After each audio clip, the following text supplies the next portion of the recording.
Bonsoir, bonsoir à tous et toutes. Bienvenue à ce nouveau débat organisé par Objectif France. Donc, d'un côté, notre invité ce soir, Monsieur Christophe Nejlen, député de la troisième circonscription des Vosges, et Rafik Smati, donc président fondateur d'Objectif France. Alors, le débat ce soir, le format ce soir est assez habituel, hein. On est sur 1 heure et demie, avec tout d'abord quelques propos liminaires de ma part pour vous présenter les intervenants de ce soir, quelques chiffres pour planter le décor, et ensuite, donc, on aura un peu moins d'une heure d'échange entre Monsieur le député et Rafik Mati sur le sujet de ce soir, comment rétablir l'ordre en France. Ensuite, on va essayer de garder 30 minutes ou au moins 20 minutes d'échange avec ceux et celles qui nous écoutent dans un jeu de questions-réponses. Alors, messieurs, donc avant de vous poser la première question, hein, si vous me permettez, je vais vous présenter l'un et l'autre, avant aussi de donner quelques chiffres. Donc, monsieur le député, vous êtes relativement jeune, vous avez moins de 40 ans en tant qu'un jeune député. Vous êtes diplômé d'une école de commerce, qui fait d'ailleurs un point commun avec Rafik Smati. Vous avez également travaillé à l'étranger pendant plusieurs années dans un laboratoire pharmaceutique vétérinaire avant d'être à la tête depuis une petite dizaine d'années d'une entreprise qui est dans la distribution de mobilier et l'agencement intérieur, ce qui vous fait d'ailleurs un deuxième point commun avec Rafik Smati, puisque vous êtes donc un entrepreneur. Vous êtes aussi un sportif de haut niveau, moniteur de boxe anglaise et ancien champion régional de boxe française. Alors, ce n'est pas si anecdotique que cela, car ça démontre quelque part votre force de caractère, et c'est d'ailleurs un point qui nous a relativement interpellés, au-delà de votre expertise sur les sujets de sécurité en tant que parlementaire, c'est que vous avez obtenu votre premier mandat de député, si vous me permettez l'expression, avec les dents, puisque vous étiez sans étiquette, enfin en tout cas divers droite, et au moment de la grande vague LREM en 2017, vous avez été élu pour ce premier mandat avec 60% des voix, je crois, au second tour, en ayant, comme vous nous l'aviez dit lors d'un échange précédent, véritablement labourer le terrain, être au contact. Donc vous avez été au contact dans cette campagne et vous êtes toujours de nos compatriotes, de vos administrés. Au sein de l'Assemblée nationale, vous êtes rattaché au groupe UDI et indépendant, et vous avez, d'après ce que j'ai pu voir en source ouverte en ligne, 3 sujets de prédilection. Tout d'abord, vous appelez à une certaine vigilance vis-à-vis des accords de libre-échange entre l'Union européenne et d'autres ensembles économiques comme l'ALENA en Amérique du Nord ou le Mercosur en Amérique du Sud. Vous êtes à l'origine d'une loi qui porte, je crois, votre nom, contre plutôt le démarchage téléphonique. Et surtout, ce qui me ramène au sujet de ce soir, vous avez été membre de 2 commissions d'enquête de l'Assemblée nationale parlementaire sur des sujets de sécurité. Donc non seulement membre, mais également rapporteur ou vice-président dans une commission notamment sur la situation, les moyens, les missions des forces de sécurité, et une autre commission d'enquête sur l'état des lieux, la déontologie et les pratiques et les doctrines de maintien de l'ordre. Donc voilà pour ce qui vous concerne, monsieur le député. Vous pourrez bien évidemment compléter. Quant à vous, monsieur Smati, Rafik Smati, vous êtes président fondateur d'Objectif France, qui est un mouvement qui est né en 2014, qui s'est mué en parti politique en 2018 et qui s'est frotté aux élections, au suffrage universel en 2020, et qui a désormais des élus aux 4 coins du pays, comme première étape à travers ces municipales, mais évidemment, confrontation au suffrage universel qui a vocation à se multiplier au regard des échéances électorales à venir. Sur le plan professionnel, vous êtes donc, comme je l'ai dit, également entrepreneur. Vous êtes à la tête d'un groupe, d'une PME dans le numérique, d'une 50aine de personnes qui a des marques relativement connues du grand public, comme les cartes virtuelles dromadaires ou l'impression en ligne ou print, qui est le concurrent donc, français du géant anglo-saxon du secteur, donc Vistaprint. Vous êtes également l'auteur de nombreux essais, de plusieurs essais, qui ont comme point commun, je pense, une vision positive de l'avenir, de façon générale, mais aussi surtout concernant la France, à une condition, selon vous, c'est libérer les forces productives du pays, libérer les forces vives du pays, les forces entrepreneuriales du pays, ce qui nécessite, selon vous, au préalable, ou parallèlement pour le moins, une réforme assez large de l'action publique qui, selon vous, entrave la libération de ces forces productives.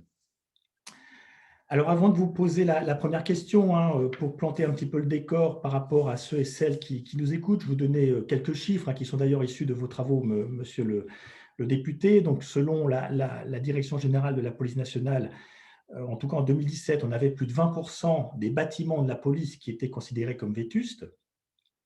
80% des casernes dites domaniales, donc des casernes qui appartiennent à la gendarmerie nationale, ont plus de 50 ans. Autre chiffre, je pense, qui est encore plus marquant vis-à-vis de ceux et celles qui nous écoutent et de nos compatriotes, c'est qu'en l'espace de 6 ans, de 2012 à 2018, l'âge moyen des véhicules de la police, tenez-vous bien, est passé de 5,5 ans à 7,4 ans. C'est quand même assez flagrant, puisque voilà, c'est vraiment ce qui est visible et intuitif pour nos compatriotes quand on parle des forces de sécurité. Il y a une accumulation aussi très forte des heures supplémentaires, donc non soldées, non rémunérées pour nos policiers. Ça se chiffre à 164 heures par agent, si je me fie je crois, à un rapport sénatorial qui a été repris dans votre rapport, monsieur le député.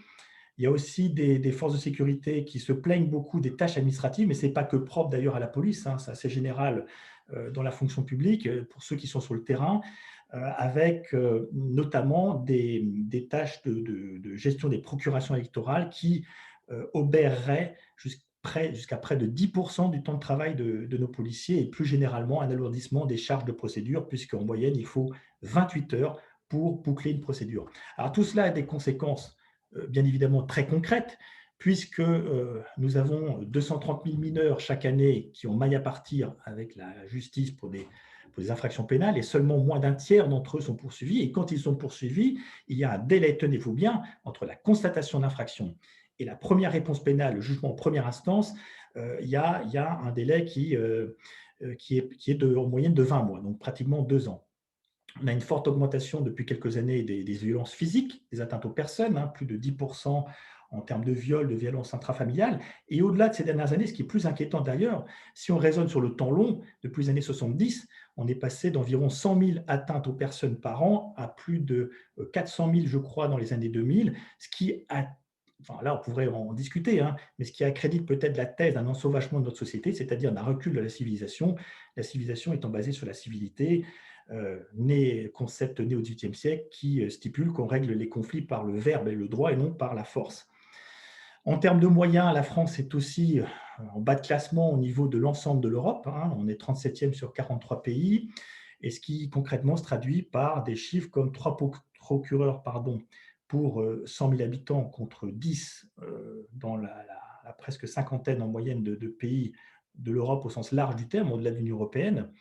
Ce sont 9 juges professionnels pour 100 000 habitants contre le double au sein des pays d'Europe. Et puis donc, comme on l'a déjà quelque part un peu évoqué, c'est la longueur des procédures, puisque pour les infractions non criminelles, pour les affaires non criminelles, on est dans un délai entre la constatation d'infraction et la réponse en première instance de 10 mois environ en France, contre 126 jours en Suède, 82 jours en Slovénie, et les meilleurs élèves étant à moins de 20 jours.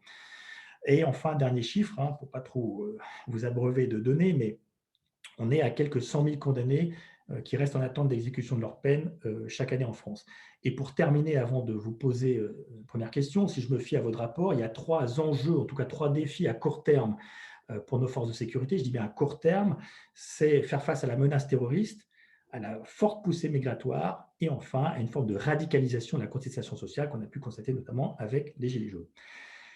Alors, ma première question est la suivante, et je vais vous l'adresser, si vous me le permettez, monsieur le député, puisque vous êtes notre invité ce soir. C'est au-delà de ces chiffres, quelle est votre perception de la situation en France aujourd'hui en matière de tranquillité publique, et comment, quelque part, en est-on arrivé là? Alors déjà, merci beaucoup pour votre invitation, et merci surtout pour le choix de ce thème qui est ô combien important pour tous les Français. On constate, et les événements des derniers jours l'ont prouvé, une vraie problématique sécuritaire en France. Vous avez donné de nombreux chiffres. il y a une problématique sécuritaire due, bien entendu, aux actes terroristes, mais aussi et tout simplement à une montée de la violence, et une montée de la violence qui cible de plus en plus les dépositaires de l'autorité publique. Et si on reprend depuis quelques années où on voit vraiment cette émergence de la violence envers les dépositaires de l'autorité publique, eh ben, on se dit qu'on doit tout reprendre depuis la base. Et quand on dit tout reprendre depuis la base, c'est-à-dire qu'on doit reprendre ces symboles d'autorité et de respect de l'autorité, en fin de compte, depuis l'école. Déjà, en redonnant aux enseignants beaucoup plus de moyens de faire leur travail, d'inculquer cette autorité.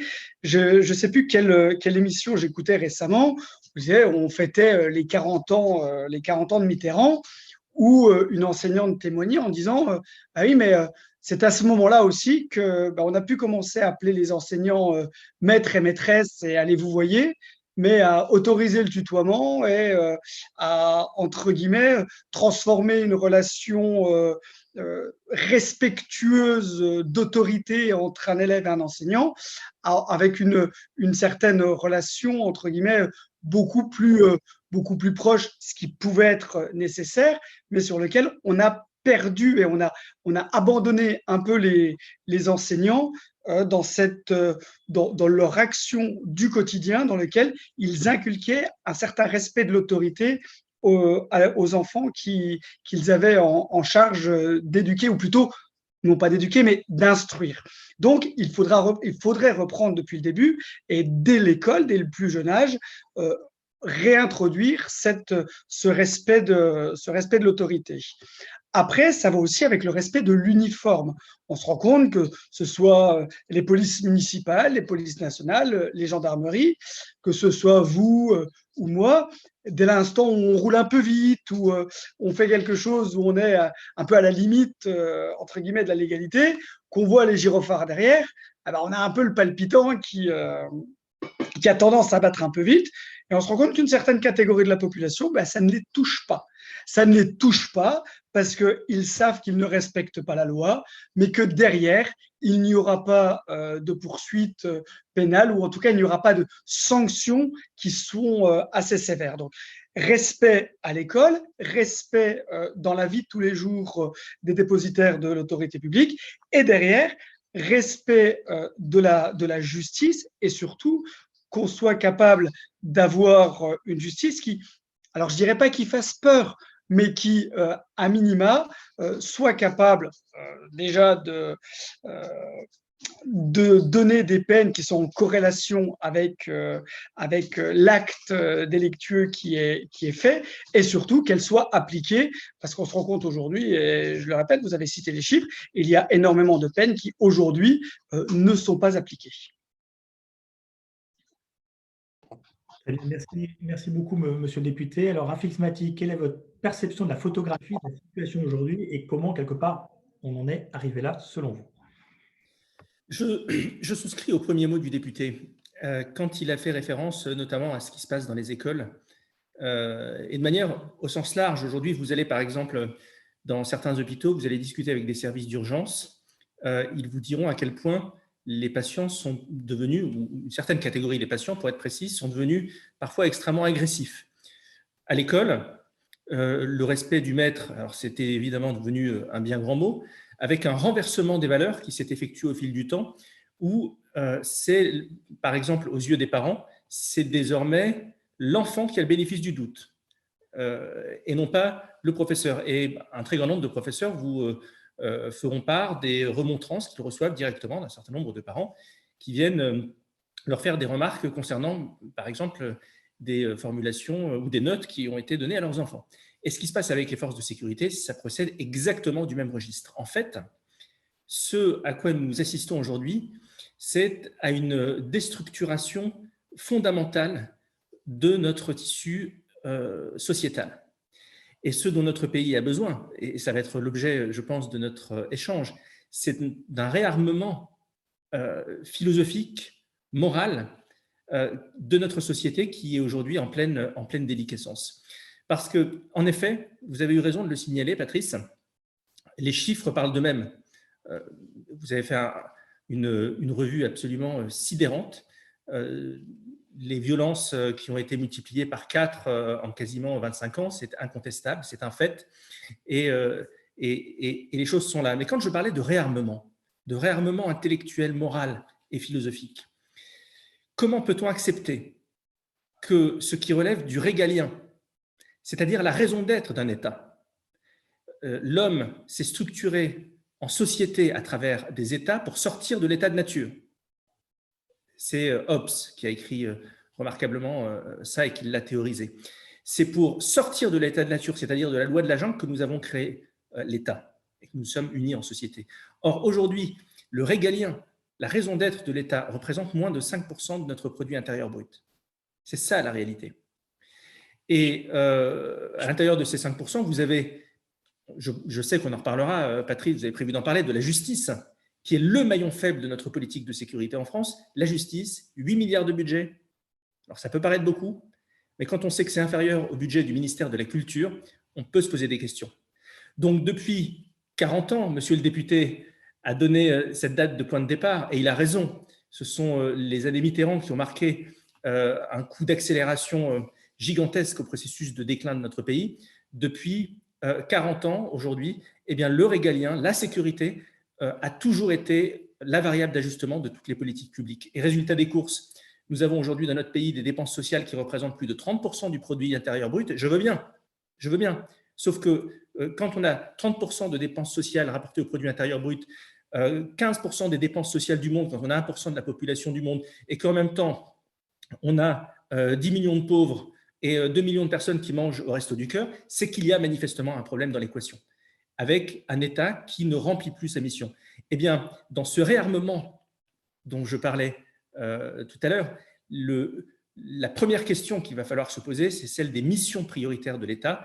Et j'affirme que le régalien, la sécurité, la gestion des frontières fait partie des missions premières et que toute politique publique ambitieuse et tournée vers l'avenir doit réhabiliter cette fonction au premier plan des politiques publiques.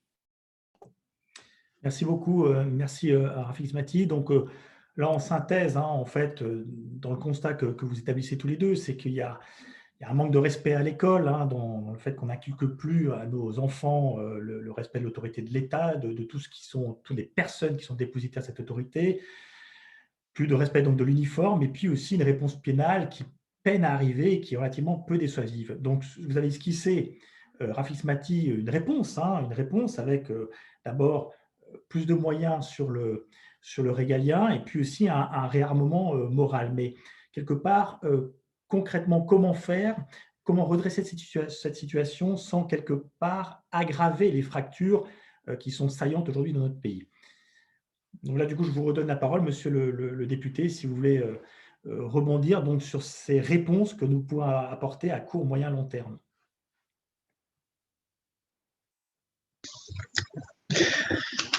Alors, je le répète, dans les réponses que nous pouvons apporter, c'est déjà le gouvernement, l'État doit agir auprès des personnes qui sont censées tous les jours non seulement faire respecter la loi, mais qui en fait aussi doivent inculquer le respect de l'autorité aux personnes. Donc, c'est-à-dire ministère de l'Éducation nationale, ministère de l'Intérieur, ministère de la Justice, ministère de l'Éducation nationale en donnant plus de moyens aux enseignants.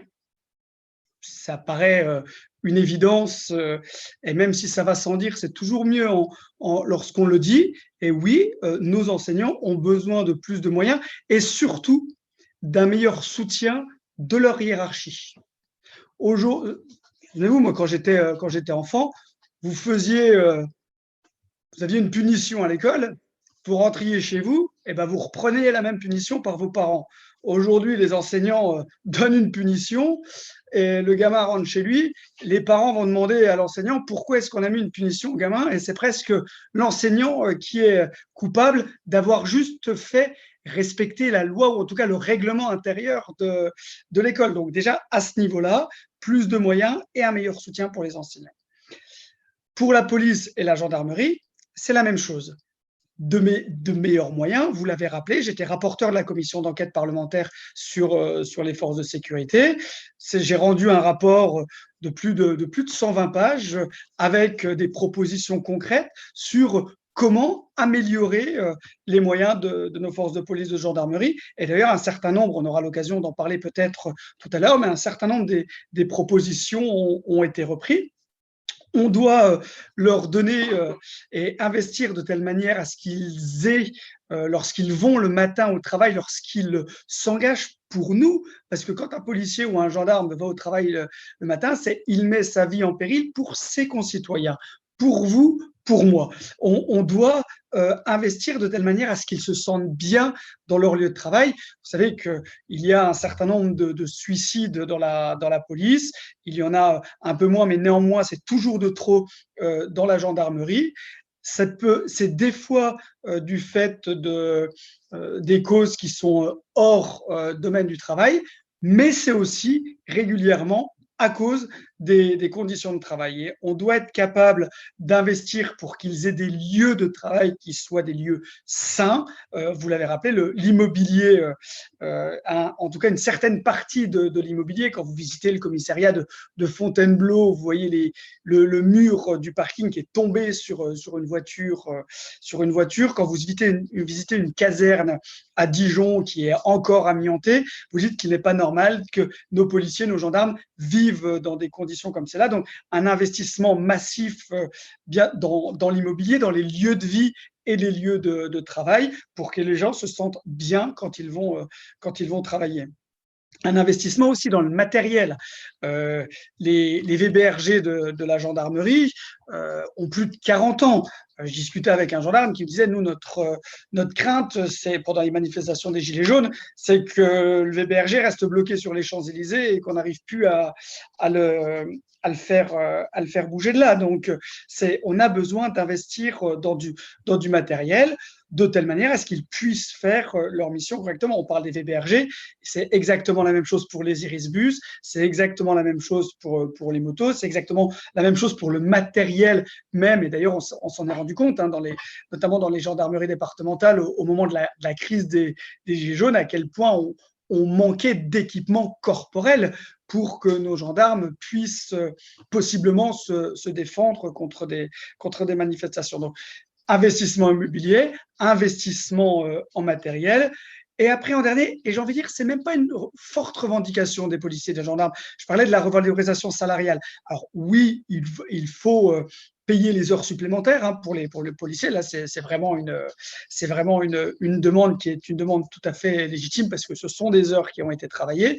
Mais c'est vrai que vous avez peu, en fait, c'est pas le fait d'avoir une revalorisation salariale, excepté les heures supplémentaires, n'est pas une revendication, la revendication primaire, en tout cas des policiers et des gendarmes. Donc, mais plutôt un investissement et enfin, un soutien de leur hiérarchie de telle manière à ce qu'en fin de compte, ils puissent faire les missions qui leur sont confiées de manière correcte et en sachant qu'ils ont le soutien de leur hiérarchie. Je pense qu'il n'y a rien qu'on parle de l'éducation nationale ou qu'on parle de la police, de la gendarmerie. Le plus important, quand on va le matin au travail, quand on sait qu'on a une mission difficile, c'est tout simplement d'être en capacité de savoir qu'on a le soutien de ses chefs et que l'on sait que si jamais quelque chose dérape, ça peut déraper, eh ben on sait qu'il y a une certaine solidarité, mais en tout cas un certain respect et un soutien de la hiérarchie.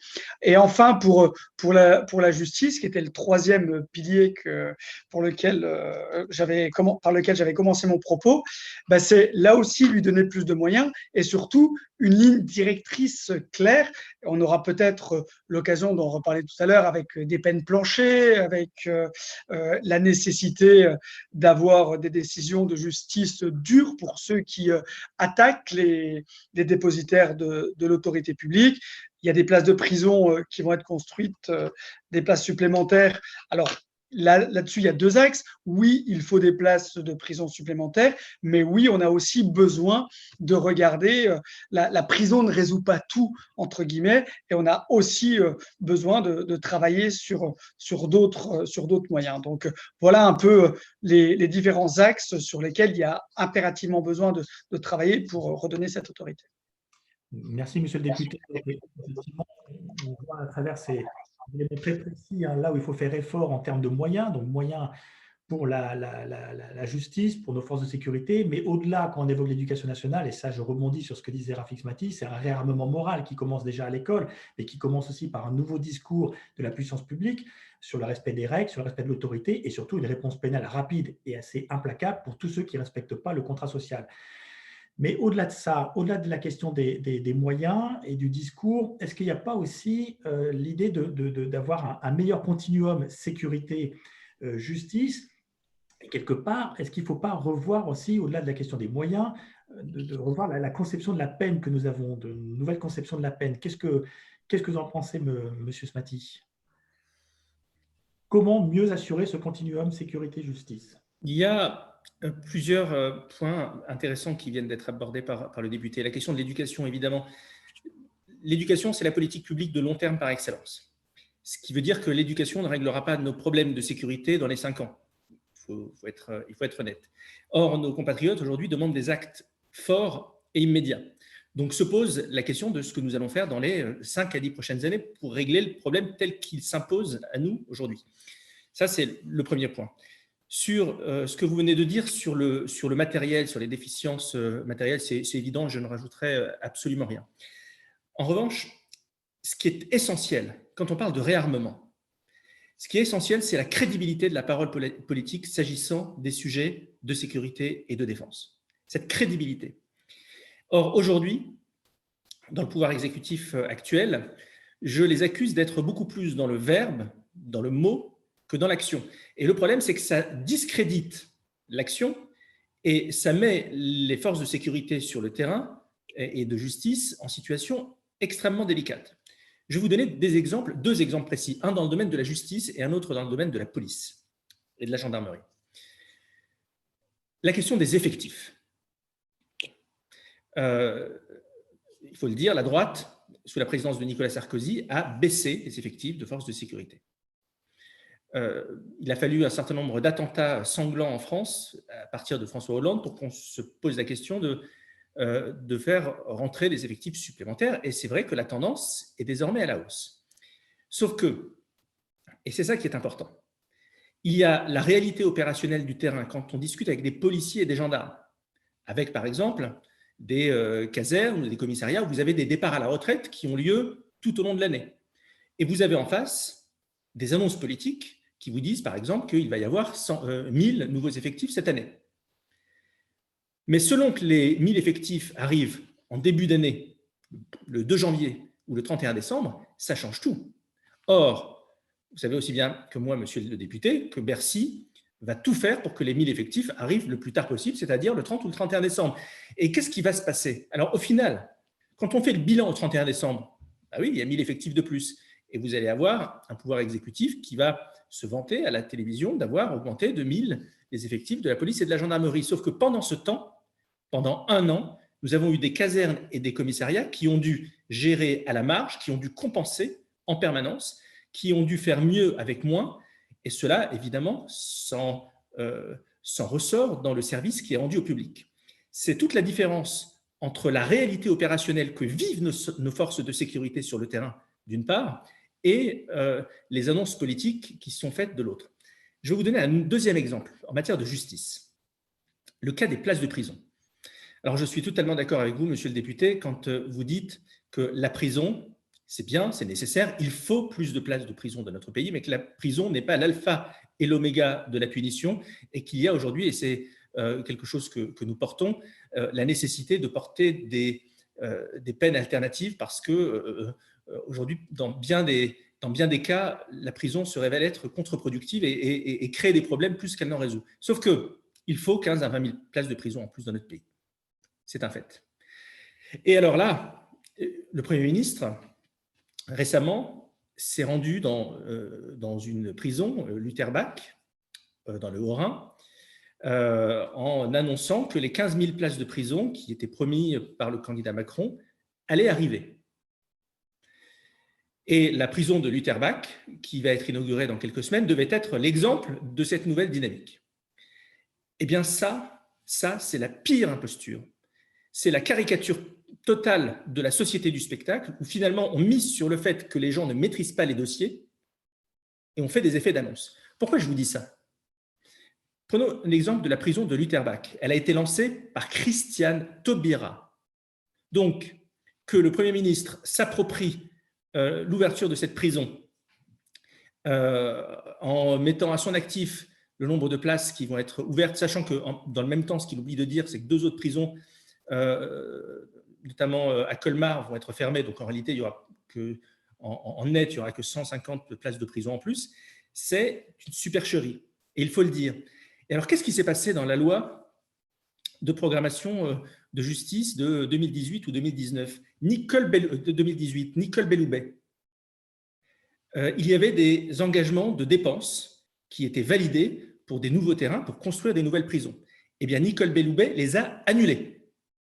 C'est prouvable et c'est absolument documenté. Donc, la tendance dans cette loi de programmation était clairement à la baisse. Or, aujourd'hui, là encore une fois, nous avons le Premier ministre qui arrive, qui nous vend les 15 000 places de prison, mais comme par hasard, c'est plus 2022, c'est 2027. Donc, pourquoi je vous dis tout ça? C'est que tant qu'on abordera les questions de sécurité dans notre pays uniquement à travers des effets d'annonce, des effets de manche et des réactions suite à tel ou tel événement tragique, eh bien, on n'y arrivera pas. La meilleure façon de régler l'ordre de notre pays, c'est d'être habité par l'idée selon laquelle l'ordre, la sécurité et le respect et la maîtrise de notre immigration est la base et le socle fondamental sur lequel nous allons pouvoir construire tout le reste. C'est être porté par cette certitude. Et au-delà de toutes les formules, vous entendrez tous les ministres de l'Intérieur vous dire « je n'aurai pas la main qui tremble ». Tous, voilà, c'est les éléments de langage habituels des ministres de l'Intérieur. Sauf qu'ils ont tous la main qui tremble, ils sont tous dans le faire, dans le dire, à défaut d'être dans le faire. Eh bien, c'est cette prise de conscience au plus haut niveau de l'État qui doit aujourd'hui nous habiter et qui est la clé de résultats prometteurs pour nos compatriotes. Merci, Rafik Smati. Donc, monsieur le député, est-ce que vous avez une réaction par rapport à cette accusation un peu de double discours de Rafik Smati vis-à-vis du gouvernement, et puis en filigrane par rapport à cette intervention de Rafik Smati, l'idée qu'on ne peut pas aussi résoudre nos problèmes d'insécurité en France, au-delà des questions de moyens, si on ne ferme pas le robinet de l'immigration, c'est-à-dire une immigration non subie, une immigration choisie, puisque le risque, c'est que si on ne ferme pas ce robinet de migration, c'est qu'en aval, on va avoir des résultats contre-productifs, puisqu'on va avoir peut-être des mesures plus liberticides qui vont remettre en cause l'un des fondements de notre contrat social. Qu'est-ce que vous en pensez, monsieur le député? Monsieur Smati a apporté un point qui était essentiel et sur lequel il a tout à fait raison. C'est le fait que souvent, le gouvernement a tendance à dire des choses en préjugeant du fait que ses interlocuteurs ne connaissent pas les dossiers. Les Français ne sont pas bêtes, loin de là. Il faut arrêter de le croire. Les Français s'intéressent à ce qui se passe tous les jours dans leur vie. Et en fin de compte, vous savez, moi, je suis député des Vosges, l'Utterbach, c'est à une demi-heure de chez moi. Je vois très bien où est la prison construite juste en face de la Cité de l'Habitat à l'Utterbach. Et c'est un exemple qui est typique. C'est-à-dire aujourd'hui, on va se gargariser d'avoir des places de prison supplémentaires en disant, ben voilà, on avait promis, d'ailleurs c'est dans les lois qui ont été votées, 15 000 places de prison en plus, 7 000 et après 8 000, il me semble que c'était dans cet ordre-là. Il ne faut pas que derrière, on nous dise « Ah, bah, c'est des places, vous voyez, les places qu'on a votées, elles sont déjà là. » Non, ça a été fait par un précédent gouvernement, mais les gens ou la majorité des personnes ne le sachant pas, et si quelqu'un comme M. Smati ou comme moi-même ne sommes pas en capacité de le dire, en effet, on pourrait le croire. Il faut aussi faire preuve de beaucoup d'introspection et reconnaître des erreurs qui ont été faites. Et en effet, le gouvernement Sarkozy à l'époque, alors qu'il était… il a fermé énormément, ou en tout cas, il a diminué énormément les effectifs et de police et de gendarmerie, et principalement dans le cas du maintien de l'ordre. Je crois que ça doit être 15 escadrons de gendarmerie, 15 escadrons de gendarmerie mobile qui ont été diminués. Il y en a un qui a été remis après, donc grosso modo, ça fait 14 escadrons de gendarmerie en moins. Concernant les compagnies républicaines de sécurité, une diminution des effectifs. La police a fait un choix différent, c'est-à-dire qu'ils n'ont pas supprimé de compagnies de CRS, mais ils ont diminué le nombre de policiers à l'intérieur de ces compagnies républicaines de sécurité. On s'est retrouvé donc avec une baisse drastique des effectifs dans des forces qui sont spécialisées dans le maintien de l'ordre, avec un danger qu'on a vu très récemment, il y a 2 ans de ça, avec les Gilets jaunes. C'est-à-dire, la seule chance qu'on a eue à cette époque, c'est qu'il n'y ait pas la même chose dans les départements, les territoires d'outre-mer. Nous n'aurions pas eu les forces de maintien de l'ordre nécessaires pour être capables de canaliser les manifestations telles qu'elles ont eu lieu, si ça avait lieu et en métropole et dans les territoires d'outre-mer. Ça a été une vraie chance, et beaucoup de policiers ou de gendarmes seront en capacité de vous le dire. Donc, on a besoin de réinvestir dans nos forces spécialisées dans le maintien de l'ordre. Ce n'est pas aux gendarmeries départementales ou à la police nationale de faire du maintien de l'ordre, c'est des formations spéciales, et on n'en a pas encore parlé tout à l'heure. On a certes parlé du matériel, de l'immobilier et autres, mais un point sur lequel il est important d'investir, c'est dans la formation, pour le maintien de l'ordre, dans la formation pour le travail du quotidien. Et ça aussi, je fais une petite digression très rapide, mais en effet, le maintien de l'ordre et la formation est vraiment un endroit dans lequel on a un réel besoin d'investir beaucoup plus de moyens.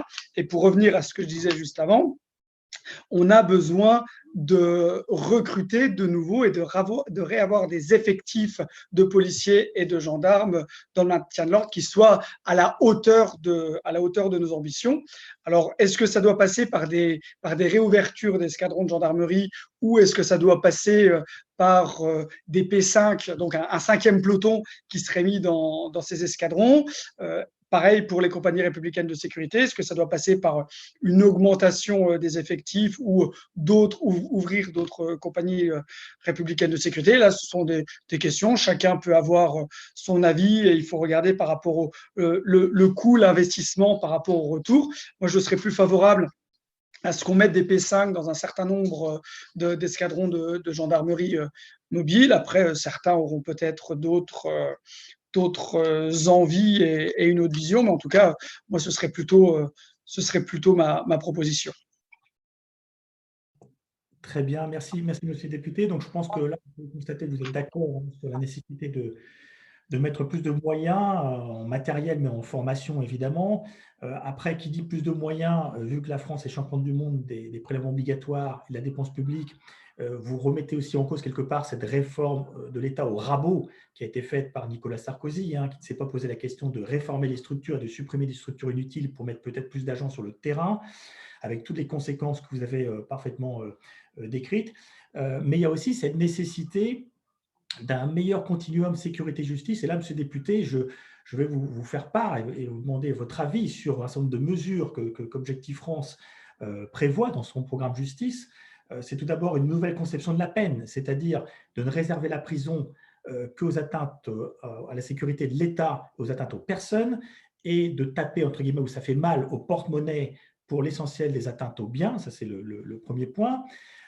Également de supprimer les remises automatiques de peine, donc de conditionner les remises de peine uniquement qu'au comportement du détenu, et puis aussi du développement des peines alternatives à la prison, puisque comme le disait Rafik Smati, la prison est plutôt délinquogène, elle est plutôt même quelque part aujourd'hui islamogène, et l'idée de remettre à l'honneur ce qui a existé par le passé des jeunes en équipe de travail, c'est-à-dire pour les 13 000 jeunes qui sont entre 18 et 25 ans prisonniers, c'est plutôt que de les enfermer, de les mettre dans des peines alternatives avec encadrement militaire, qu'ils soient d'actifs ou de réserve, de manière à, entre guillemets, leur redonner un minimum de savoir-être et à travers aussi une découverte de métier et ensuite une formation professionnelle derrière, si d'aventure leur comportement est adéquat ou sinon sous peine de retour en prison. Donc, qu'est-ce que vous pensez sur ces 3 pistes de réforme de la réponse pénale de manière à ce que les policiers n'aient pas le sentiment de n'être pas suivis, entre guillemets,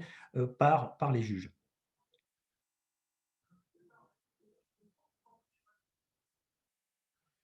Oui, oui, monsieur le député, oui. Donc, sur ces 3 pistes, en fait, hein, de nouvelle conception de la peine, de peine alternative à la prison, notamment pour nos jeunes avec un encadrement militaire, et de suppression de la remise automatique de peine.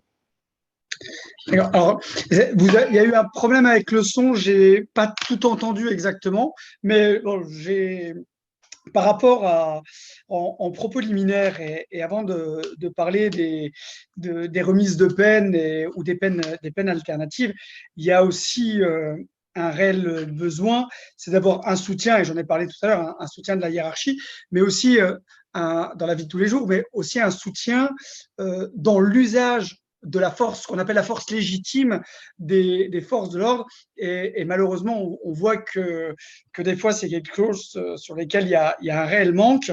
Alors, autant il faut être ferme et punir des comportements qui seraient des comportements immoraux et illégaux, et qui sont extrêmement minoritaires, mais il faut aussi avoir un réel soutien en nos policiers et nos gendarmes dans leur soutien, dans leur action et dans cette nécessité d'avoir un usage légitime, entre guillemets, de la force.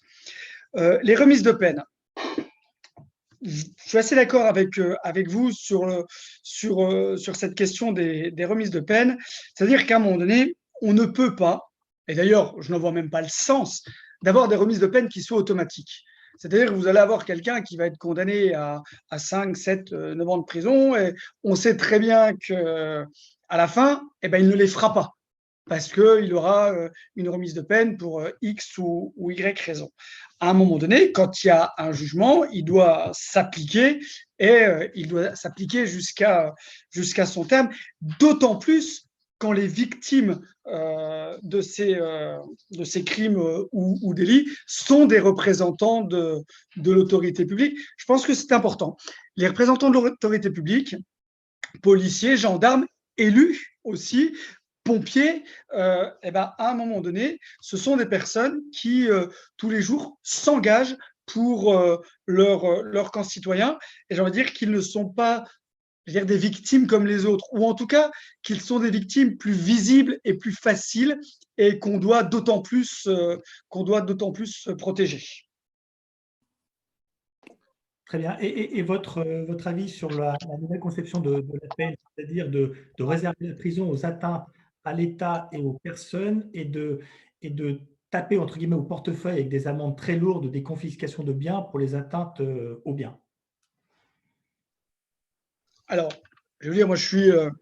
D'ailleurs, c'était dans mes propositions, hein, qui est beaucoup plus pour éviter l'engorgement administratif pour les policiers, les gendarmes, qu'on ait une drastique augmentation de la forfaitisation des amendes.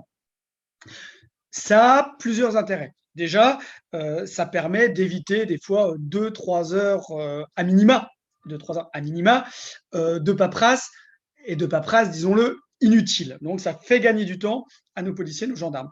Après, il faut, ces policiers, ces gendarmes, on doit leur faire confiance. C'est leur travail du quotidien. Donc, ils doivent être en capacité de mettre ces amendes-là sans avoir besoin, je le répète derrière, de faire 3 heures de papier, entre guillemets, justificatif.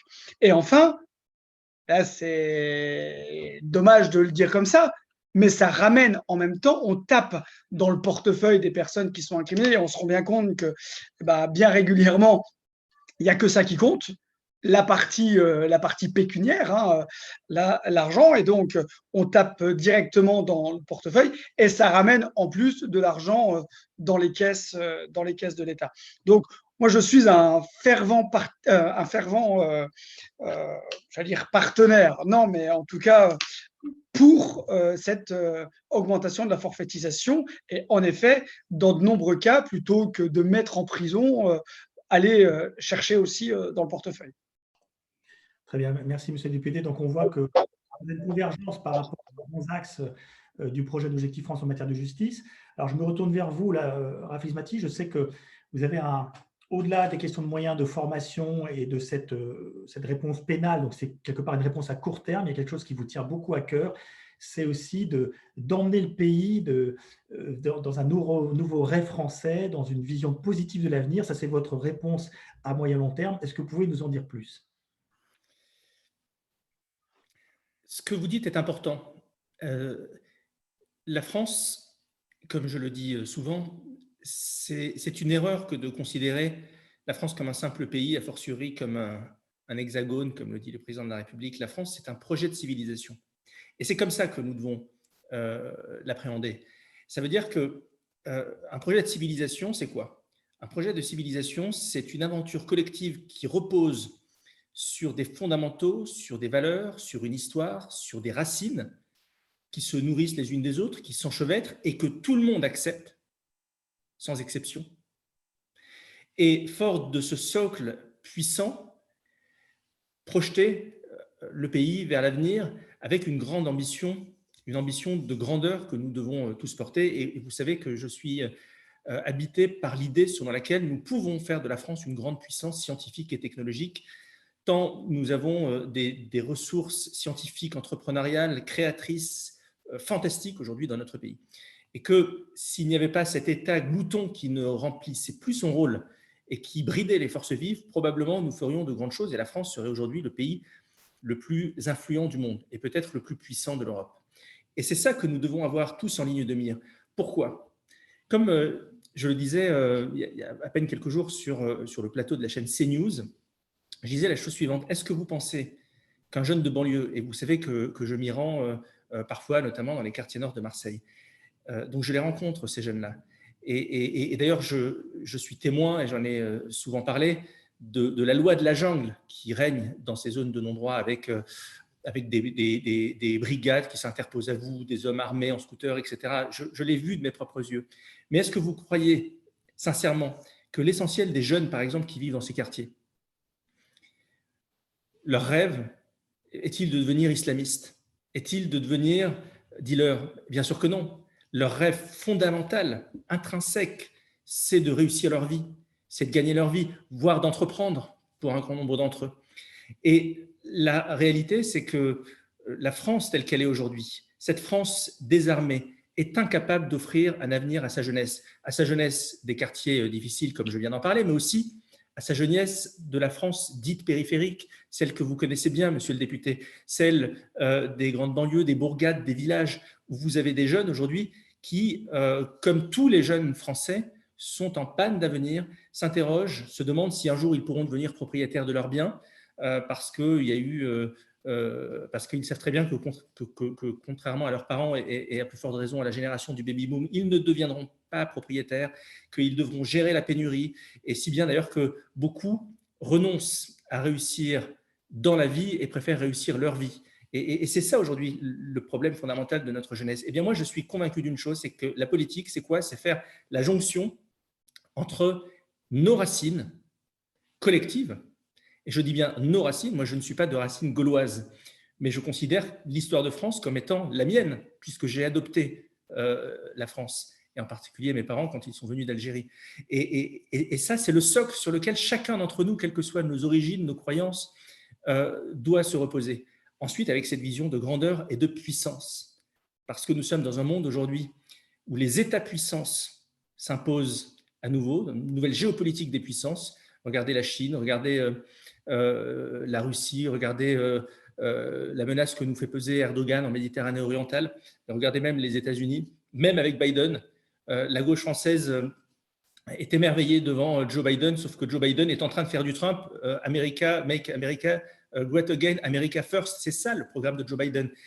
Nous sommes dans un monde de géopolitique des puissances, nous avons la chance d'être la France avec notre histoire, notre génie français, eh bien assumons-nous en tant que puissance, et je vous le dis, ce jour-là, nous embarquerons tous les Français vers un avenir collectif, vers un projet élevé, fédérateur, qui sera en mesure de gommer tous nos antagonismes. Mais ça n'empêche surtout pas, et j'insiste sur ce point, de faire le job ici et maintenant, et notamment la reconquête des zones de non-droit, notamment faire en sorte que la justice soit forte, parce que si on veut que la force soit juste, il faut que la justice soit forte.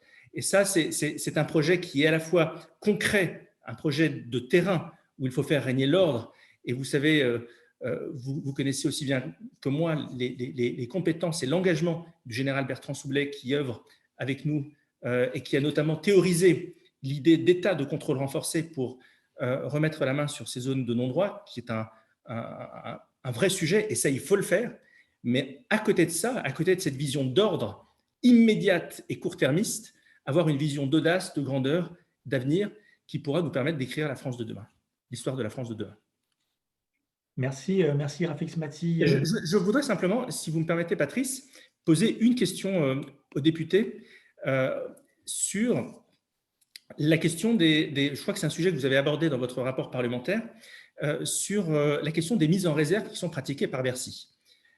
Nous considérons que, s'agissant des forces de sécurité, 1 euro voté par le Parlement doit être remis à l'euro près aux forces de sécurité et à la défense nationale. Et je voulais vous faire réagir sur ce point-là qui me paraît essentiel pour que nos forces de sécurité, que nos forces armées puissent avoir confiance en l'avenir. Monsieur le député. Alors, c'est un point qui, encore une fois n'est pas coutume, est partagé. Et d'ailleurs, vous pourrez regarder si ça vous intéresse et si vous recherchez, que j'avais déposé un certain nombre d'amendements justement pour que ces réserves soient levées suite au rapport que j'avais fait. Après, il faut néanmoins rendre à César ce qui appartient à César. Et ces 2 dernières années, si je ne me trompe pas, une grosse partie des réserves, elles étaient de 8%, elles sont passées à 3%. Et je dis ça de tête à vérifier dans le projet de loi de finances, mais il me semble qu'elles sont passées de 8 à 3. Ce n'est pas assez. Moi, j'avais demandé à ce qu'il n'y ait plus ces 3% qui soient ponctionnés, en fin de compte, par rapport au budget voté initialement. Et en effet, pour moi, un budget voté devrait être un budget appliqué. Surtout que derrière, ceux qui se retrouvent la variable d'ajustement, c'est bien souvent le budget de la réserve. Étant donné que les réservistes n'ont pas de budget à part entière, lorsqu'il y a besoin, comme il y a eu pour les Gilets jaunes, la nécessité d'augmenter le budget parce qu'on avait besoin de plus de forces de sécurité sur le terrain, parce qu'on consommait plus de gasoil, parce qu'il y avait besoin d'acheter plus de matériel, il a fallu prendre sur ces réserves-là. Elles ont été mobilisées. Et derrière, le budget de la réserve n'a pas pu être exécuté. Et de tête, il y a 2 ou 3 ans, voilà, il y a eu beaucoup moins d'utilisation des réservistes parce que de toute façon, on n'avait pas le budget pour les payer. Très bien, merci beaucoup, monsieur le député. Donc, au-delà des questions de moyens qu'on a largement évoquées à travers le constat et les choses à changer sur le terrain, à travers cette nécessité aussi d'un meilleur continuum sécurité-justice, avec une meilleure réponse pénale, plus rapide, plus ferme. Est-ce que vous partagez aussi cette vision de Rafik Smati, de cette réponse à court terme, aussi la nécessité d'une vision à long terme positive pour notre pays et pour construire un avenir positif et embarquer nos concitoyens dans un avenir positif et rassembleur? Faut-il encore savoir d'où on vient? Et faut-il encore être fier de notre histoire et de la valoriser à un moment où certains ont du mal d'ailleurs à commémorer les 200 ans de Napoléon, à qui on doit beaucoup et qui est d'ailleurs le Français le plus connu dans le monde et qui est sans aucun doute l'un des plus grands chefs d'État de l'histoire. Qu'est-ce que vous en pensez, monsieur le député, sur cette vision à moyen à long terme pour établir l'ordre dans notre pays?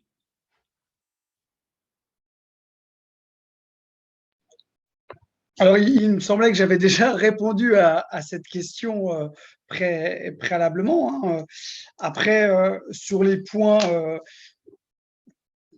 dont vous venez de discuter à l'instant, hein. Je pense notamment à la commémoration de Napoléon. La France ne serait sans doute pas le pays qu'il est actuellement si nous n'avions pas eu Napoléon Bonaparte. On peut aussi citer bien d'autres présidents, rois, chefs qui ont fait la France ce qu'elle est aujourd'hui. Et je pense aussi qu'il ne faut pas renier son histoire.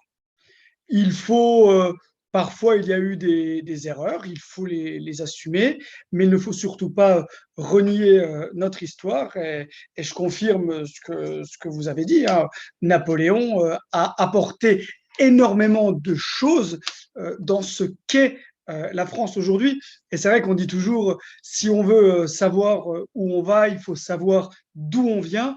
Et c'est pour ça que j'ai, à titre personnel, un fort penchant pour l'histoire, qui est une matière que j'adore, parce qu'en apprenant comment s'est construit notre pays, quels sont les personnages qui ont fait la France ce qu'elle est aujourd'hui, cette puissance qu'elle est aujourd'hui, ça nous permettra aussi de voir plus loin, de se projeter sur tout simplement j'allais dire le monde moderne et en allant plus loin, même le monde de demain. Merci, merci Monsieur le député. Messieurs, ce que je vous propose, vu qu'il est 19h30, il nous reste encore une demi-heure, c'est de passer au jeu des questions-réponses. Et donc là, je vais me tourner vers Eugène Darona qui est en coulisses. Eugène Darona, est-ce que vous avez donc des questions à relayer à Monsieur le député et à Rafik Smati? Oui, Patrice, tout à fait. Pas mal de questions en live. Il y en a aussi qui nous ont été adressées un peu en amont de ce débat. Il y a une question qui revient pas mal, c'est celle du pas de vague, on va l'appeler comme ça. Et sont notamment cités, bien sûr, le général Soublet, dont on connaît l'histoire, l'expérience et le parcours dans la gendarmerie. Aussi le général de Villiers, hein, l'épisode général de Villiers il y a quelques années. Est-ce qu'aujourd'hui, on peut encore dire ce qu'on pense sur les questions de sécurité en France? Et voilà, encore une fois, les questions sont portées aussi sur le général Soublet, le général de Villiers, qui ont été assez médiatisés. Alors, qui veut réagir sur cette capacité finalement d'un certain nombre de décideurs au niveau des forces armées ou des forces de sécurité, notre capacité finalement aux praticiens, hein, qui connaissent le terrain, à dire la vérité? Oui, je l'évoquais tout à l'heure rapidement sur la différence entre le faire et le dire. Ce que je disais d'ailleurs il y a quelques jours, la maxime qui doit guider l'action politique, c'est gouverner, c'est prévoir. Or, aujourd'hui, gouverner, c'est faire croire. Et il y a certains praticiens qui, voyant les choses de l'intérieur et voyant le système se disloquer, osent braver cet interdit et osent parler. Et je crois qu'ils ont raison de le faire. Parce que ce n'est pas en dissimulant la réalité de notre pays, ce n'est pas en mettant la poussière sous le tapis, pour dire les choses simplement, qu'on réglera le problème. Une chose est de pouvoir poser un diagnostic, une autre chose est de résoudre un problème et de l'affronter. Mais pour affronter un problème et pour le résoudre, en particulier lorsqu'il est historiquement aussi complexe que celui auquel nous sommes confrontés aujourd'hui, eh bien, il faut poser un bon diagnostic. C'est le principe de base de tout traitement de choc. Donc, vous le savez, je n'ai aucune langue de bois, aucun tabou. Je fais la différence entre la situation que traverse notre pays et qui nécessite des actes et qui nécessite de nommer les choses, mais je ne fais pas pour autant, je ne suis pas dans cette approche. Vous savez, là, en réalité, quel est le problème? C'est que l'approche bisounours, bien pensante, issue de la gauche française, est tétanisée par l'idée selon laquelle parler, par exemple, de l'immigration ou parler de la sécurité, ça serait stigmatiser les Français d'origine maghrébine. C'est une erreur. C'est une erreur. C'est même manquer de respect aux Français issus de l'immigration qui respectent complètement les lois de la République. C'est manquer de respect à ces Français-là que de ne pas affronter le problème et de laisser une poignée de nos compatriotes semer le trouble et finalement créer une sorte de climat malsain qui contribue à la fracturation de notre société. Donc il faut dire les choses de manière froide, lucide, sans bien-pensance, et c'est la meilleure façon de régler les problèmes, notamment dans les zones de non-droit, mais notamment aussi s'agissant de la question des frontières. Merci, Monsieur Smati. Alors, Monsieur le député, vous qui, dans le cadre de vos travaux parlementaires, avez côtoyé beaucoup de décideurs, on suppose, de la police nationale, la gendarmerie, est-ce que vous ressentez ce qui est exprimé par ceux et celles qui nous écoutent, c'est-à-dire une forme d'inhibition des patrons de la gendarmerie ou de la police de leur capacité à dire ce qui se passe? Vous savez, je pense qu'à un moment donné, quand on veut connaître la vérité, il faut peut-être demander tout simplement à ceux qui la vivent au quotidien.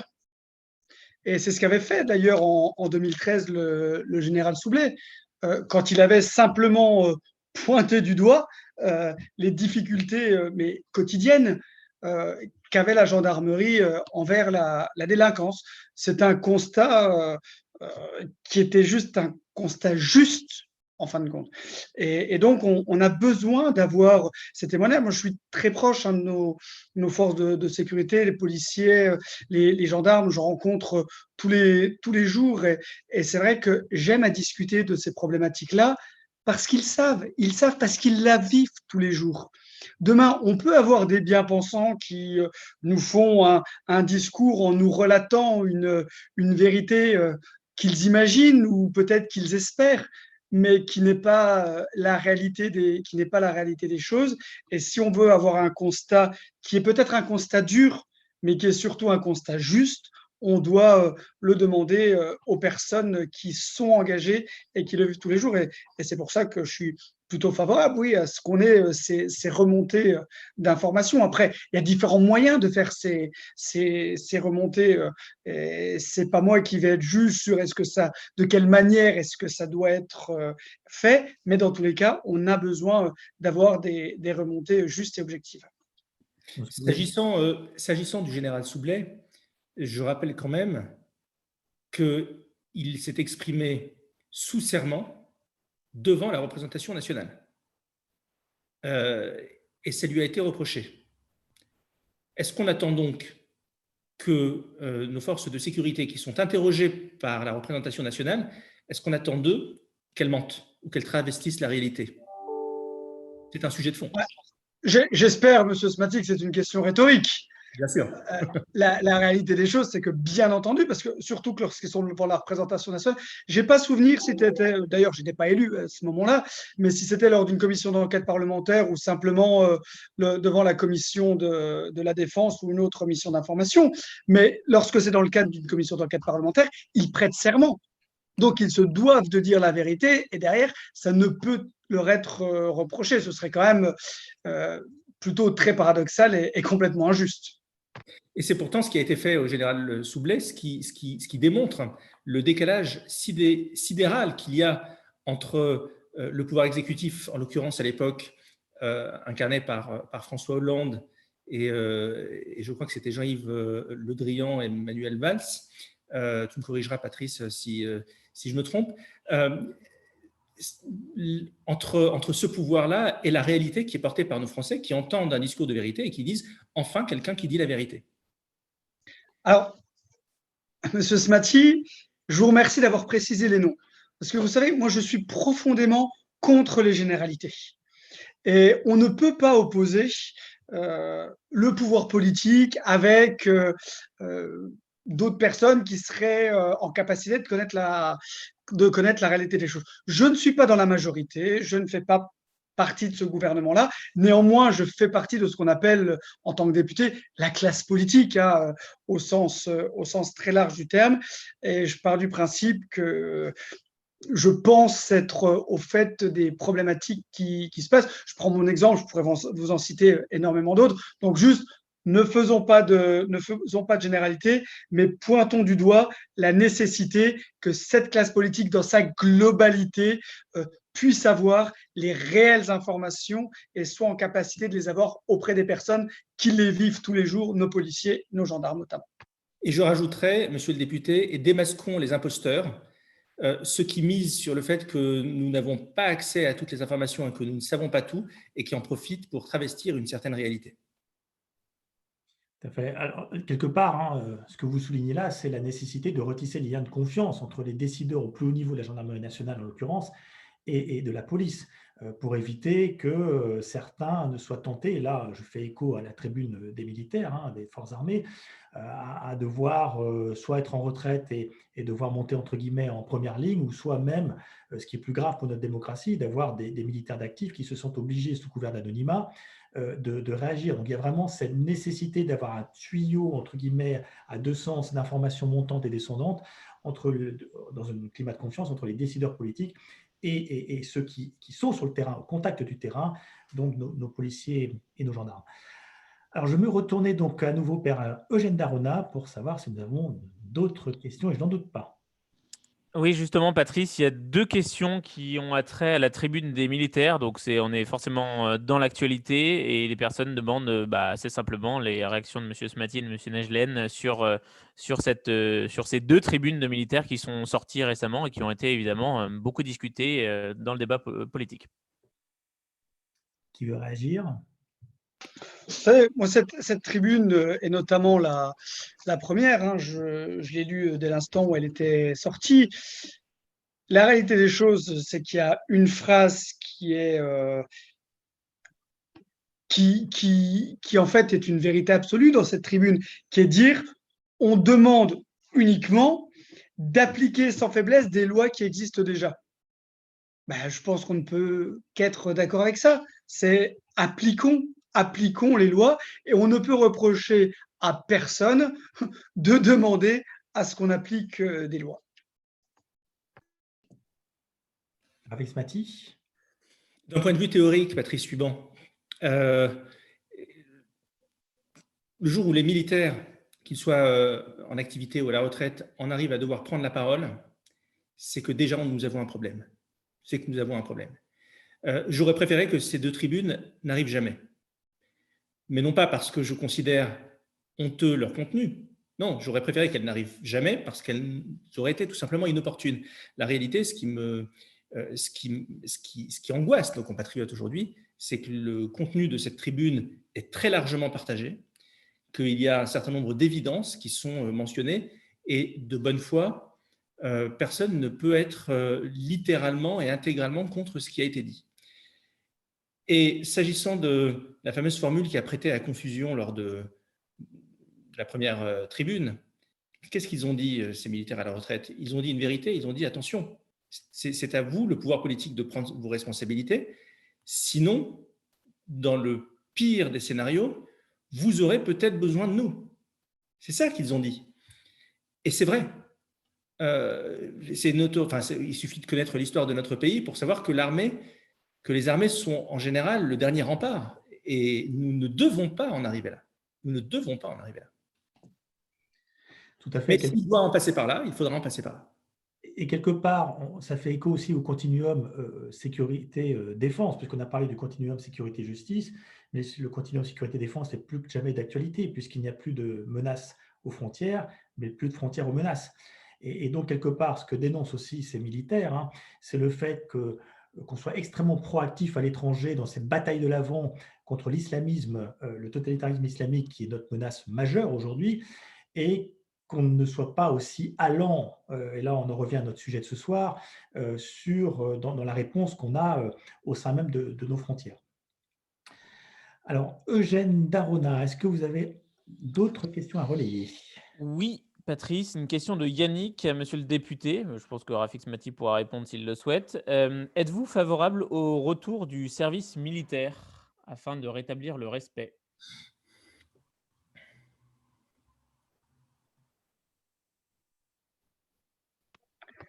Alors, c'est une excellente question, et je vous avoue que je me la pose personnellement très régulièrement. J'ai un grand frère militaire. Je viens d'une famille de militaires, d'ailleurs, du côté maternel, où j'y compte de nombreux cousins, des grands-parents, etc. Et avec des visions et des discussions qui tournent très régulièrement autour, non seulement bien sûr de l'armée, mais aussi autour du service militaire. À brûle-pourpoint et sans connaître exactement le sujet. Pourquoi? Parce que du fait de mon âge, je n'ai pas pu le faire. Je suis né en 83, il n'y avait déjà plus de service militaire quand j'avais 18 ans. Je dirais que j'y serais plutôt favorable.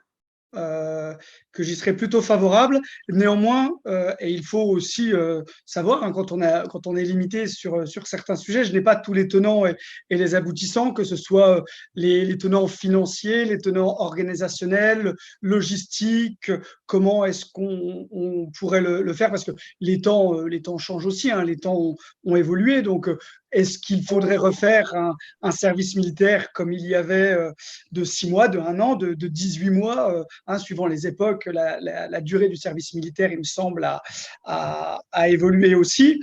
Donc, oui, j'y serais plutôt favorable. Après, à voir sous quel format, quelle organisation, voilà. Le service national, la suppression du service national, l'une des 3 grosses erreurs de Jacques Chirac. Jacques Chirac a fait trois erreurs historiques que nous payons très cher. La suppression du service national, qui était un outil de cohésion nationale absolument essentiel et qui fonctionnait. Le service national, donc, sa suppression. Deuxièmement, le quinquennat. Et troisièmement, le principe de précaution. Voilà, ça a été 3 erreurs fondamentales du septennat et du quinquennat de Jacques Chirac. Alors, il faut faire la différence, évidemment, entre service national et service militaire. La réalité, c'est que le service militaire à l'ancienne, même les militaires aujourd'hui n'en souhaitent plus. Ils considèrent que ce n'est pas leur rôle et ils n'ont pas envie de jouer au nounou. En revanche, un service national où il y aurait, de manière ponctuelle, au cours d'un parcours citoyen, une présence et un encadrement militaire, c'est évidemment nécessaire et ça contribuera à la renaissance de notre pays et à mettre notre jeunesse sur les rails. Merci de vos réponses. Eugène Darona, je vous redonne la parole.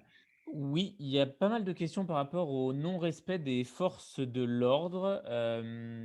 Comment faire pour lutter contre ça? Et une deuxième question un peu liée. Les forces de l'ordre sont souvent présumées coupables. On en parle souvent sur voilà, est-ce qu'elles peuvent utiliser leurs armes, etc. Et en fait, on se rend bien compte que ayant peur des suites et des poursuites que ça peut causer, eh bien, elles ne font rien. Une réaction par rapport à ces deux questions. Alors, je ne sais pas qui veut réagir en premier. Alors, il ne s'agit pas évidemment de donner à nos gendarmes et à nos policiers un permis de tuer, mais j'ai envie de vous dire, la question ne se pose même pas en ces termes, tellement ces gens-là sont, pour l'essentiel d'entre eux, animés par le bien commun. Quand je parlais de réarmement tout à l'heure, c'est exactement ça. C'est-à-dire que aller dans n'importe quel pays du monde aujourd'hui, et y compris des pays dits occidentaux ou que l'on considère comme étant démocratiques, aller ne serait-ce qu'aux États-Unis, insulter un policier aux États-Unis, mais vous allez voir ce qui va vous arriver. Vous allez voir ce qui va vous arriver.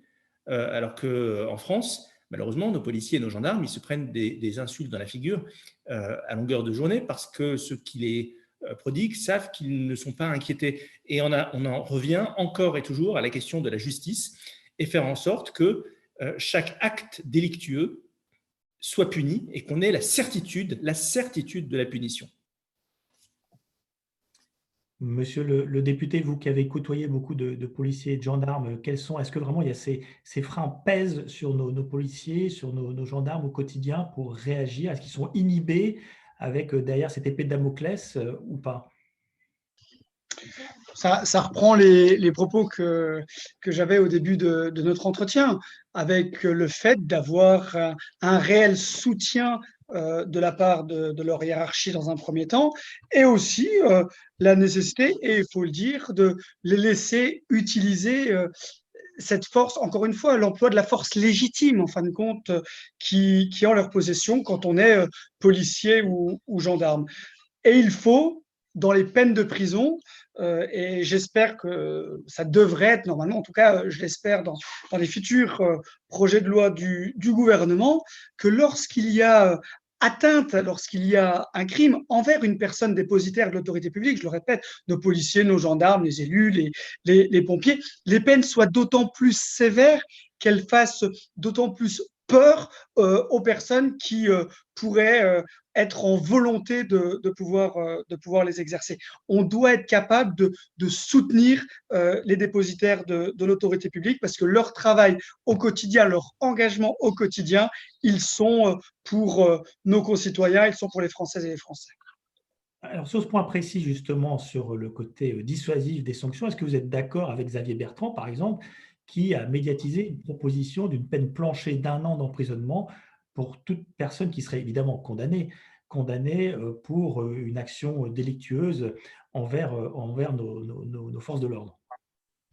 Alors, je ne suis pas certain que ce soit Xavier Bertrand qui en ait la paternité. Néanmoins, j'y suis plutôt favorable. Il faut voir quel serait le délit. Mais c'est vrai qu'avant de parler de crime, on peut aussi tout simplement parler d'outrage. Quand on voit le nombre d'outrages qu'il y a envers, et je vais répéter, hein, des élus, des policiers, des gendarmes, des pompiers, ça devrait être puni beaucoup plus sévèrement que quelquefois, en fait, un simple rappel à la loi. Monsieur Smati, sur ce Je, point. je n'ai rien de plus à ajouter tellement cela paraît, évident. Et le message de compassion, monsieur le député, que vous avez eu pour nos policiers, nos gendarmes, nos forces de sécurité, je m'y associe totalement. C'est dur aujourd'hui d'être policier, d'être gendarme, d'être femme de policier, femme de gendarme, enfant de policier, enfant de gendarme. C'est difficile, avec une pression psychologique sur les épaules et le sentiment parfois que l'État, que le politique n'est pas derrière vous et que si les choses devaient déraper, eh bien, vous ne seriez pas couvert. Eh bien, c'est ce changement de mentalité que nous devons changer. Alors, Encore une fois, je vais revenir sur, je ne peux que m'associer à vos propos. Ne faisons pas de généralité sur le politique en règle générale, car les policiers, les gendarmes que j'ai auditionnés, que je rencontre tous les jours, savent que me concernant, ils peuvent compter sur mon soutien plein et entier. Et je suis loin d'être le seul élu dans ce cas-là. Une certaine partie de ce monde politique est derrière et soutient nos policiers, nos gendarmes, nos sapeurs-pompiers et nos militaires. Bien sûr, monsieur le député, quand je fais référence aux politiques, je ne pense évidemment pas aux élus de terrain, aux élus de la nation dont vous êtes. Je fais précisément, expressément référence au pouvoir exécutif et notamment au pouvoir exécutif actuel et au précédent aussi d'ailleurs. Alors, une petite précision justement aussi qui est importante, hein, je me fais un peu le relais du général Soublet, c'est que les policiers sont soumis à la légitime défense, hein, au principe de légitime défense, mais ce n'est pas le cas des gendarmes qui peuvent ouvrir le feu après sommation, sauf que, d'après lui, j'espère ne pas déformer ses propos, il y a une dérive jurisprudentielle, c'est-à-dire de fil en aiguille, les décisions successives des juges ont tendance à ramener, je dirais, les prérogatives des gendarmes au même niveau que les prérogatives des policiers, c'est-à-dire cette notion de légitime défense qui est relativement contraignante au quotidien pour faire respecter l'ordre de notre pays. Alors, je me retourne à nouveau vers Eugène Darona pour une nouvelle question. Oui, tout à fait, Patrice. Une nouvelle question. D'ailleurs, je précise au passage qu'on a un petit souci technique. Je ne sais pas si les militaires ont plus le droit à la parole pour certains. Je ne sais pas si Facebook veut nous couper le droit à la parole, mais c'est un petit peu sauté. Dans tout état de cause, le débat est enregistré, donc il sera republié si le problème persiste. Une question tout de même sur la police de proximité qui a été supprimée, on s'en souvient. Quelqu'un demande, en particulier à monsieur le député, mais encore une fois à Rafik Smati pour évidemment compléter, c'est un débat. Que pensez-vous? Est-ce qu'il faudrait restaurer la police de proximité qui a été supprimée?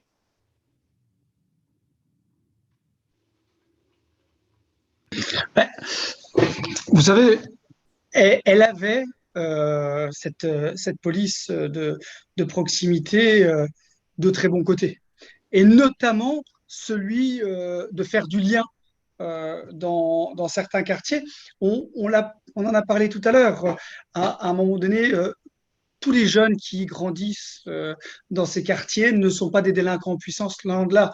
Il y en a beaucoup qui ont des rêves d'entrepreneuriat, qui ont des rêves de vie et qui malheureusement se font prendre dans une spirale de la violence avec pour seule pour seul malheur d'être né, entre guillemets, au mauvais endroit. Et cette police de proximité, en ayant des personnes présentes dans ces quartiers-là, ça permettait aussi de donner une autre vision peut-être de la vie, une autre vision du monde, de créer un vrai lien, d'instaurer aussi un petit peu ce respect de l'uniforme, ce respect de l'autorité dont on parlait en propos liminaire. Alors, est-ce que ça devrait être fait exactement comme ça l'était avant? Encore une fois, je ne sais pas. Est-ce qu'on peut l'améliorer?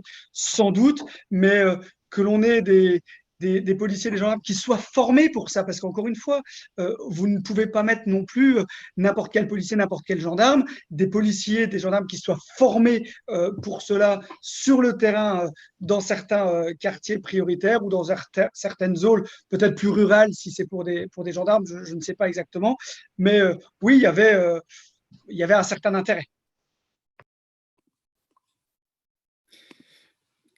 On ne peut pas mettre sur le compte de la police de proximité la dérive de ces dernières années, mais effectivement, je souscris totalement à ce que vient de dire le député sur la nécessité de repenser la police de proximité. La police de proximité à la mode